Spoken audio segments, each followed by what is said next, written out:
Sebenarnya kalau orang tanya saya apakah masakan mak yang daripada dulu sampai sekarang yang saya rasa paling sedap, salah satunya adalah puding maba. Dan puding ni sangat-sangat terkenal zaman 90-an.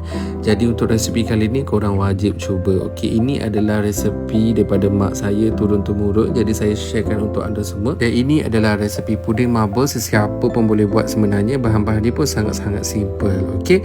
Dan penting dia sangat lembut. Korang makan berketul-ketul agak-agak ni pun memang takkan muak guys. Yang penting kena makan waktu sejuk-sejuk. Jadi masukkan semua bahan yang saya dah tulis tadi, ataupun kalau korang rasa video ni cepat, korang boleh baca dekat ruangan caption, saya dah tulis siap-siap. Okey, masukkan semua bahan ni dan korang kacaulah sampai dia mendidih. Okey, asin vanila jangan lupa sebab kita memang pakai banyak telur dalam resepi ni. Sebenarnya kalau resepi asal adalah 5 biji telur, tapi kali ni saya kurangkan kepada 3 biji telur saja, tapi still sedap doh. Korang wajib cuba dan bagi kepada 3 mangkuk.